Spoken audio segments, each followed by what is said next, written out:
నమస్తే, welcome to our channel. నేను మిషాని. మాజీ ముఖ్యమంత్రి జగన్మోహన్ రెడ్డి గారు అక్రమ ఆస్తుల కేసులో ఐఏఎస్ శ్రీలక్ష్మి గారికి సుప్రీంకోర్టులో చుక్కెదురైంది. ఇక ఆ పరిణామాలు ఏ విధంగా ఉండబోతున్నాయో తెలుసుకోబోయే ముందు స్టూడియోలో ఉన్నారు ప్రముఖ రాజకీయ విశ్లేషకులు అక్కమ్మరావు గారు ఉన్నారు. వారిని అడిగే విషయాలను తెలుసుకునే ప్రయత్నం చేద్దాం. నమస్కారం సార్. సార్, ఇప్పుడు చూసుకుంటే జగన్మోహన్ రెడ్డి గారు అక్రమ ఆస్తుల కేసులో ఇప్పుడు ఐఏఎస్ శ్రీలక్ష్మి గారికి సుప్రీంకోర్టులో చుక్కెదురైంది. ఎందుకంటే ఓబులాపురం కేసులు అయితే ఆమె ఏమంటుందంటే, నాకు ఎటువంటి సంబంధం, అప్పుడు ప్రభుత్వంలో చేయమంటే నేను చేశాను, నేను ఎటువంటి స్థలాలు అయితే నేను తీసుకోలేదని కూడా చెప్తుంది. ఏంటి సార్ దీని మీద మీ ప్రయోగం ఏంటి? ఇప్పుడు ఓబులాపురం మైనింగ్ సంబంధించింది గాలి జనార్దన్ రెడ్డికి సంబంధించినటువంటి అంశం. ఈ గాలి జనార్దన్ రెడ్డికి ఆమె ముడుపులు తీసుకొని ఆయనకి ఇచ్చింది అనేది అభియోగం.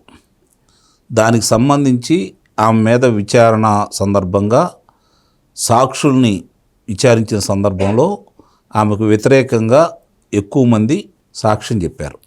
ఎందుకంటే ఆ రోజు ఆ శాఖ చూసింది ఆమె కాబట్టి.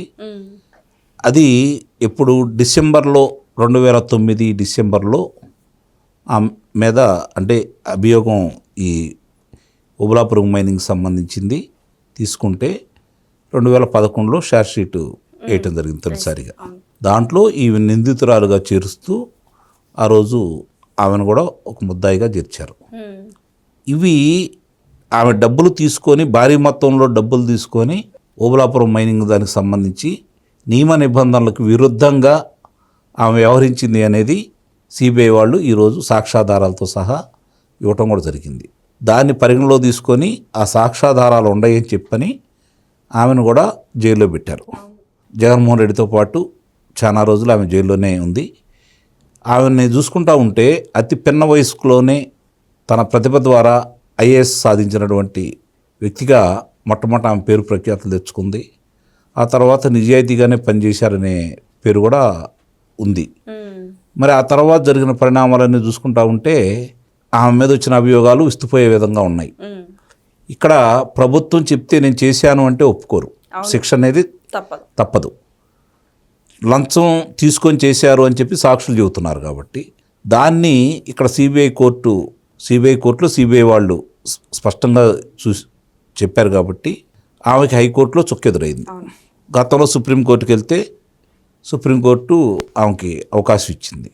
అవకాశం ఇచ్చిన తర్వాత మళ్ళీ సిబిఐ వాళ్ళు మళ్ళీ ఆధారాలతో ఇస్తే మేము సరిగ్గా చూడలేదు కాబట్టి ఆ రోజు ఇచ్చామని చెప్పని ఈరోజు కోర్టులో కొట్టేయటం కూడా జరిగింది. అంటే నా పేరు తొలగించమని ఆమె వెళ్ళింది. మరి కొట్టేస్తారా సార్ ఇప్పుడు?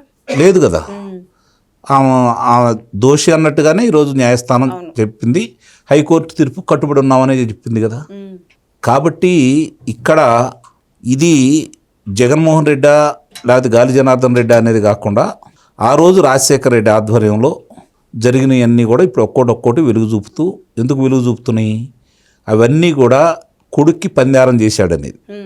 అంటే డైరెక్ట్ కొడుక్కి ఇవ్వకుండా కొడుకు కంపెనీలో ఇతను ఎవరైతే దోచిపెట్టాడో వాళ్ళు ఇలా కంపెనీలో షేర్లు కొని 10 రూపాయలు ఉన్న ముఖవేలో ఉన్నటువంటి షేర్ని 300, 400, 1000 రూపాయలు అట్లా కొని కనీసం దాని పేరు ప్రఖ్యాతులు రాకతలకే, ఉత్పత్తులు మార్కెట్లోకి రాకతలకే, ఆ విధంగా కనీసం అక్కడ పనులు కూడా ఏమి జరగతలకే ఇష్టారీతిగా వాళ్ళ షేర్లు పెంచేసి వైట్ మనీని అతని ఖాతాలో జమ అయ్యేటట్టు చేశారు. కాబట్టే ఈడీ వాళ్ళు 43,000 కోట్ల రూపాయల ఆస్తులను గుర్తించేసి సీజ్ చేయటం కూడా జరిగింది. ఇది జరిగి ఎన్నాళ్ళు అవుతుంది? 2013లో అతను బయటకు వచ్చాడు. 2012లో అతను లోనికి వెళ్ళాడు. 16 నెలలు జైల్లో ఉండి బయటకు వచ్చేసాడు. ఇది 2026. 66 అయిద్దో తీర్పు వచ్చేదానికి. అలా ఉంది పరిస్థితి. కాబట్టే ఇలాంటి వాళ్ళకి అవకాశం కలుగుతుంది. మళ్ళీ అతను ముఖ్యమంత్రి గాంగల్లోనే తగుదునమ్మా అని చెప్పని ఈయనే తీసుకొని వెళ్ళాడు అక్కడికి. ఆంధ్ర తీసుకెళ్ళాడు కదా, ఆ మంచి బాధ్యత గల పోస్టే ఇచ్చాడు కదా. మళ్ళీ ఈ గవర్నమెంట్ రాకపోయినట్టయితే ఇప్పుడు సిఎస్ అయి ఉండేది ఆమె. అంటే తనకు సహకరించినటువంటి వ్యక్తుల్ని ఏ విధంగా అందరం ఎక్కిస్తాడో జగన్మోహన్ రెడ్డి దీన్ని బట్టి స్పష్టంగా అర్థమైపోతూ ఉంది. ఇక ఆమె గురించి కనుక మనం ఒకసారి ఆలోచించుకుంటే ఒక మహిళ అయి ఉండి ఐఏఎస్ ర్యాంక్ని అతి పిన్న వయసులో సాధించేసి అంత పేరు ప్రఖ్యాతులు తీసుకొచ్చుకున్నటువంటి వ్యక్తి డబ్బుల కోసం, వాళ్ళు అందులో సాక్షులు చెబుతున్న దాని ప్రకారం డబ్బుల కోసం ఈ విధంగా చేయటం అంటే ఐఏఎస్లు కావచ్చు, ఐపీఎస్లు కావచ్చు, ఎంత నిబద్ధతతో పనిచేయాలి. ప్రభుత్వాలు ఏదన్నా కొత్త కొత్త పథకాలు తీసుకొచ్చినా, చట్టాలు రూపొందించినా అది ప్రజలకి చేరవేసే దాంట్లో, ప్రజలకు వివరించే దాంట్లో ప్రధాన పాత్ర వహించి ముందుకు తీసుకెళ్లాల్సినటువంటి ఐఏఎస్ అధికారులు, అలాగే ప్రభుత్వం కనుక ఏదన్నా ప్రజా వ్యతిరేక నిర్ణయాలు తీసుకుంటే దానివల్ల ఉత్పన్నమయ్యే పరిణామాలని ప్రభుత్వాలకి చెబుతూ ఇది మంచి పద్ధతి కాదు అని చెప్పని చెప్పాల్సినటువంటి అధికారులు ఈ విధంగా 5 సంవత్సరాల్లోనే ఒక ప్రభుత్వం అధికారంలో ఉంటే రాజకీయ నాయకులు ఇంత సంపాదిస్తున్నారు, 30 సంవత్సరాల మేము సర్వీస్ చేయాలి, వాళ్ళకి శిక్షలు పడ్డప్పుడు కదా మాకు శిక్షలు పడేది, వాళ్ళు ఎటు శిక్షలు పట్టలేదు, వాళ్ళకి రక్షించడానికి ఏదో ప్రభుత్వం సహకరిస్తూ ఉంది కాబట్టి వీళ్ళు మమ్మల్ని రక్షిస్తారు, డబ్బులుంటే చాలు కదా, ఒక 7 తరాలకు సరిపోయినా మనం సంపాదించుకోవచ్చు, 5 సంవత్సరాలకి వీళ్ళు సంపాదిస్తే మనం ఎంత సంపాదించవచ్చు, వాళ్ళకి మార్గాలు చూపించేది మనమే కదా అనే దురుద్దేశంతో ఇలాంటి వాళ్ళు ఇలా చేస్తున్నారు. ఇది సమాజానికి చాలా హానికరం. నిస్సందేహంగా చెబుతున్నాను. ఇంత చదువు చదివి కొన్ని లక్షల మందిలో వీళ్ళు ఆ స్థాయిలోకి వచ్చేసి, వందల మంది కదా వచ్చేది, కొన్ని లక్షల మంది పరీక్షలకి ప్రిపేర్ అయితే అందుట్లో ఎంతమంది సెలెక్ట్ అవుతున్నారు? మరి ఇలా ఇంత గౌరవప్రదమైనటువంటి స్థాయిలో వాళ్ళ ఉద్యోగాలు, వాళ్ళ చదువులు, వాళ్ళ తెలివితేటలు ఉన్న తర్వాత దాన్ని ప్రజాక్షేమానికి కాకుండా స్వార్థ ప్రయోజనాలకు వాడుకుంటే ఎలా ఉంటుందనే దానికి ఇలాంటి వ్యక్తులదే గుణపాఠం. ఇప్పుడు ఆంధ్ర రాష్ట్రంలో చూసాం మనం, ఐఏఎస్ అధికారులు కావచ్చు, ఐపీఎస్ అధికారులు, ఒకే రోజు 3 ఐపీఎస్ అధికారులు సస్పెండ్కి గురయ్యారు. ఐఏఎస్ అధికారులు ఈరోజు జైలు పాలవుతున్నారు. మరి ఇవన్నీ ఐఆర్ఎస్ అధికారులు కూడా. మరి ఇవన్నీ ఎందుకు జరుగుతున్నాయి? వాళ్ళకి అన్నీ ఉన్నాయి. వాళ్ళకి మామూలుగా ఈ మామూలు వాళ్ళకి చివరికి ఎమ్మెల్యేలకు లేని సౌకర్యాలు కూడా వాళ్ళకు ఉన్నాయి.